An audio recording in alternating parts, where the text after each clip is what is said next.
आज मैं आप सभी के साथ बहरेपन का शिकार एक महिला का केस शेयर करने जा रही हूँ। लेकिन इस केस को शेयर करने से पहले मैं आप सभी से एक बात कहना चाहती हूँ, क्योंकि जैसे-जैसे ये ज्ञान आगे बढ़ता जा रहा है, बहुत बार कुछ इस तरह की बातें सामने आती हैं जिन पर विश्वास करना मुश्किल लगता है। वो सभी लोग जिन्हें ये बातें झूठ लगती हैं, अविश्वसनीय लगती हैं, मैं उन सभी से ये सीरियल्स में और फ़िल्मों में कल्पना का भी वो स्तर होता है, जहाँ से आपको कुछ बहुत पॉज़िटिव नहीं मिलने वाला।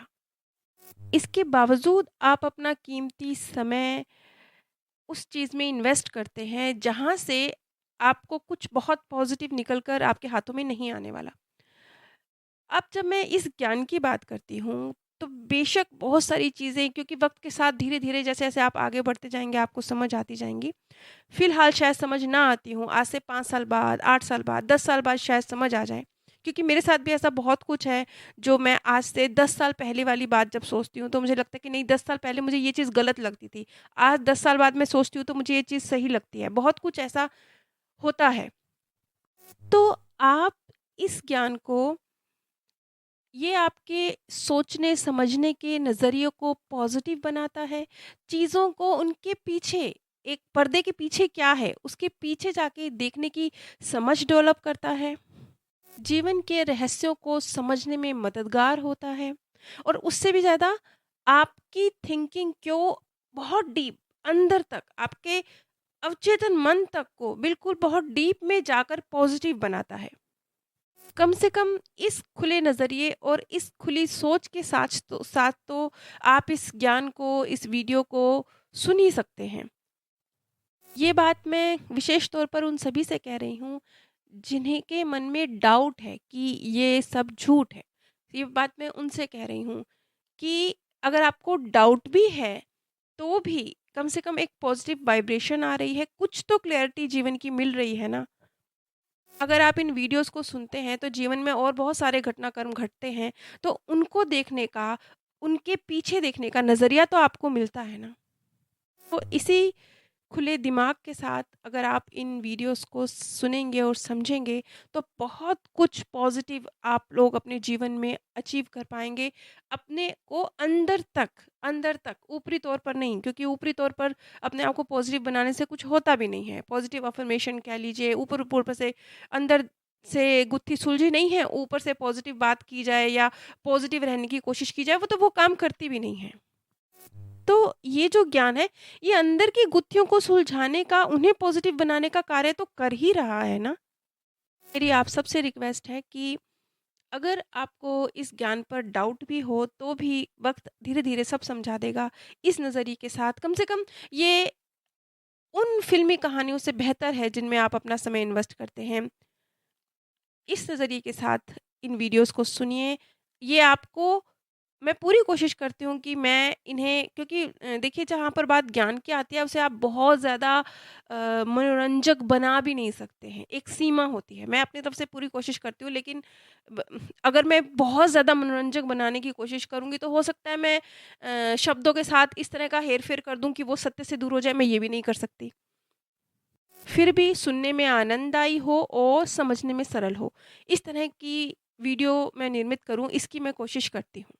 तो आज की जो कहानी है, वो पेनेलोप नाम की एक महिला की कहानी है, जो कि बहरेपन का शिकार है। ये एक अमेरिका की अश्वेत महिला हैं, जिनका नाम पेनेलोप है, और ये बचपन से ही सुन नहीं सकती। और जब मैं ये बात कहती हूँ कि ये सुन नहीं सकती, तो एक सवाल और खड़ा होता है कि ये अपने पूर्व जन्मों की जानकारी, या तो फिर बता भी कैसे सकती हैं? बोलकर भी कैसे बता सकती हैं, या जो उनको निर्देश दिए गए होंगे, उन्हें सुन भी कैसे सकती हैं? तो जिस तरीके से ब्रायन विस के साथ कैथरीन रहीं और उन्होंने बहुत कुछ चीज़ों को रिवील किया, इसी तरीके से ये डॉक्टर रॉबर्ट हैं, इनके साथ एक महिला जिनका नाम स्टेसी है, ये एक चैनल की तरह कार्य करती हैं। और ये अपने मार्गदर्शक के थ्रू बहुत सारी जानकारी इस तरह से, जो जैसे कि अब पेनेलोप का केस है, वो स्वयं इस एक्सपीरियंस को प्राप्त नहीं कर सकती। वो सुनने में सक्षम नहीं है, वो बोलने में सक्षम नहीं है। तो ऐसी स्थिति में स्टेसी जैसी जो एक चैनल के रूप में कार्य करने वाले व्यक्ति हैं, वो उनका सहारा लिया जाता है। यहाँ पर मैं स्टेसी के माध्यम से ही पेनेलोप के विषय में बहुत सारी जानकारी निकल कर आई कि क्यों उसने अपने लिए बहरेपन को चूज़ किया, उसका क्या बेनिफिट क्या, उसको इस लाभ में इस जीवन में हासिल क्या एक बहरे व्यक्ति के रूप में जीवन जीते हुए। इन सारे रहस्यों को, इन सारी गुत्थियों को हम समझेंगे। ये लगभग 10 वर्ष पुराना केस है। तो पेनेलोप बचपन में अपनी मम्मी से पूछा करती थी कि मैं बहरी क्यों? मेरे साथ ही ऐसा क्यों? तो इस पर उनकी मम्मी बहुत प्रेम से उन्हें समझाया करती थी कि नहीं, तुम विशेष हो, तुम में कुछ और बेहतरीन क्वालिटीज़ हैं, उनको तसल्ली देने की कोशिश करती थी, लेकिन कभी भी पेनेलोप अपनी मम्मी के जवाब से सैटिस्फाई नहीं हो पाईं। जीवन गुज़रता गया, उनकी लगभग 24 वर्ष की आयु हुई। 24 वर्ष की आयु में उनकी सगाई भी हुई और इतनी छोटी-सी आयु में उन्होंने लोगों को जो और मूक बधिर बच्चे होते हैं, उन्हें साइन लैंग्वेज सिखाने के लिए एक टीचर के रूप में कार्य करना शुरू कर दिया। पेनेलोप रात में बचपन से ही जब वो छोटी थी तब से सपने देखती थी और चिल्ला के उठ जाया करती थी।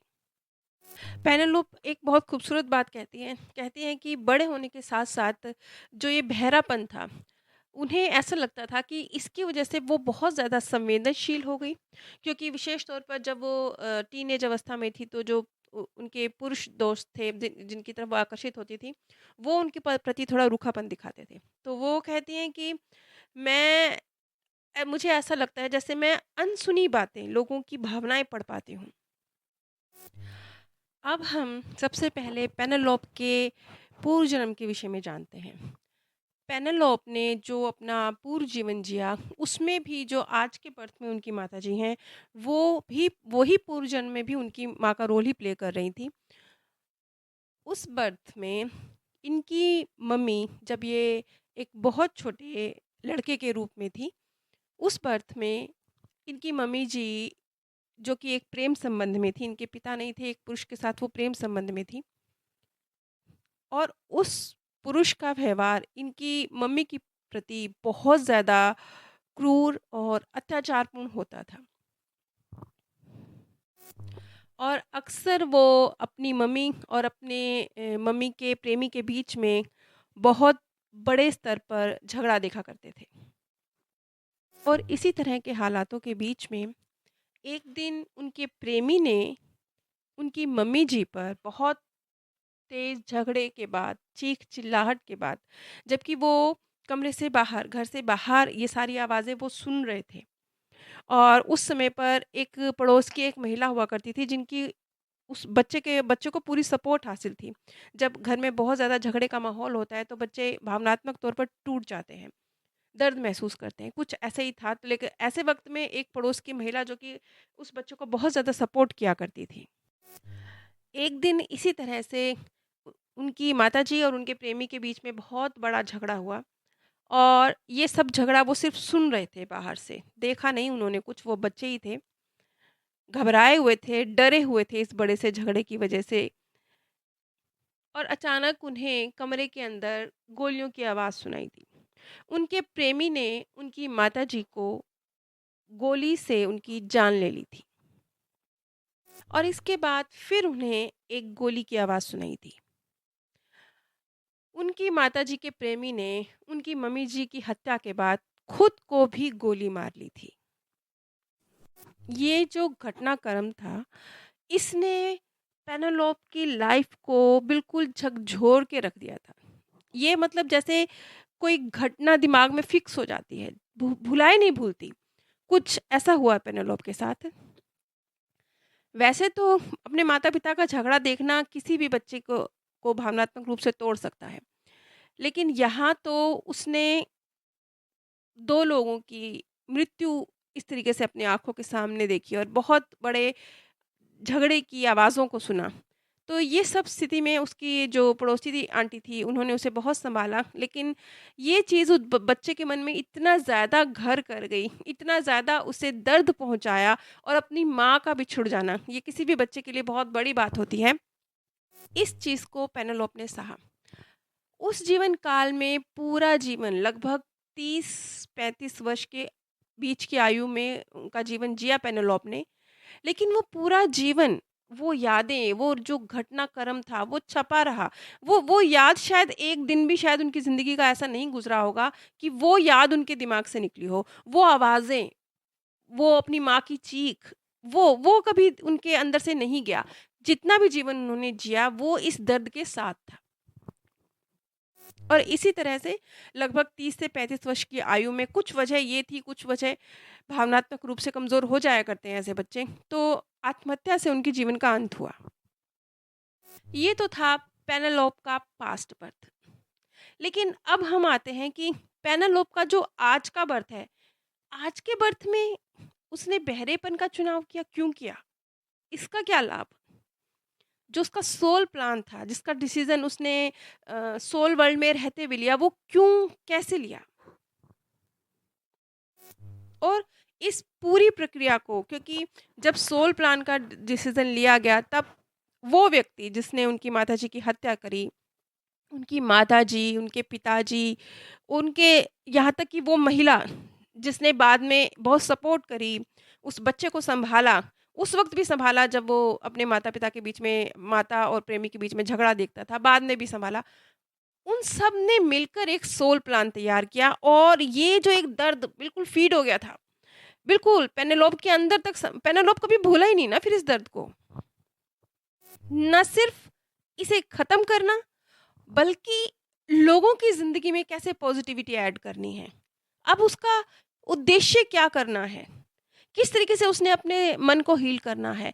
क्योंकि पेनेलोप ने बड़ा ही, ये जो घटनाक्रम था इसकी वज़ह से हर हर दिन उसने दर्द में जिया, क्योंकि ये आवाज़ों ने कभी उसका पीछा नहीं छोड़ा, और अंत उसका इस चीज़ से छुटकारा उसका मृत्यु के बाद हुआ। ख़ैर, अब क्यों उसने अपने लिए जीवन ये चूज़ किया? क्या लाइफ़ प्लान था? इन सारे लोगों का क्या रोल था? इस सब का ज़िक्र मैं अगली कड़ी में करूँगी। नीचे डिस्क्रिप्शन बॉक्स में पेनेलोप की स्टोरी के सभी भाग, इस नाम से एक प्लेलिस्ट है, जिसमें मैं आगे जो आने वाली कड़ियाँ मैं बनाऊँगी पेनेलोप की स्टोरी की, और जो ये कड़ी है, ये सब आपको उस प्लेलिस्ट में मिलेंगी, और उस प्लेलिस्ट का लिंक आप